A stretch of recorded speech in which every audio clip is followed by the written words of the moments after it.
আসসালামু আলাইকুম বোনা।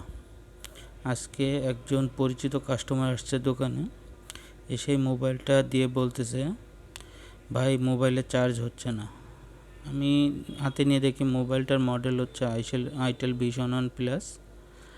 এখন চার্জ হয় না কী কারণে জিজ্ঞেস করতে তিনি বলতেছেন, মাত্র 1 মাস আগে মোবাইলটার পিন পরিবর্তন করে নিয়ে গেলাম, এর ভিতরে কিভাবে সমস্যা হতে পারে। আমি বললাম যে ভাই এরকম তো হওয়ার কথা না। তারপরও পরিচিত কাস্টমার যেহেতু আমার স্পষ্ট মনে আছে, উনি 5 মাস থেকে 6 মাস হবে মোবাইলটা চার্জিং পিন পরিবর্তন করে নিয়ে গেছিলো।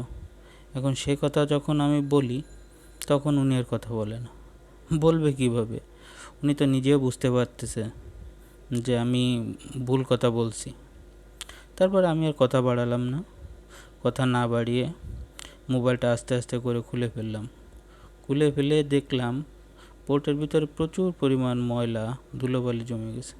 তারপর দেখতেই পাচ্তেছেন পুরাতন পোর্টটা খুলে ফেলছি।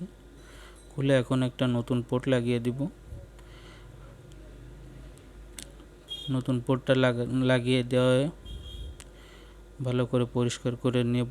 পরিষ্কার করে নতুন একটা পোর্ট লাগিয়ে দিলে ইনশাল্লাহ কাজটা হয়ে যাবে।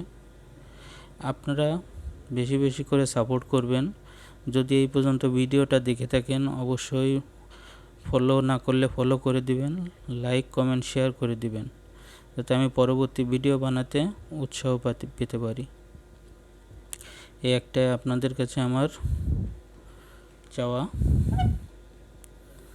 এখন দেখতে পাচ্ছেন পোর্টটা সুন্দরভাবে লাগানো হয়ে গেছে। এখন আমরা চেক করব মোবাইলের মাদারবোর্ডে দিয়ে। মোবাইলে চেক করব। দেখতে পাচ্ছেন মোবাইলে কেবলটা লাগালাম, এখন সুন্দরভাবে চার্জ হচ্ছে।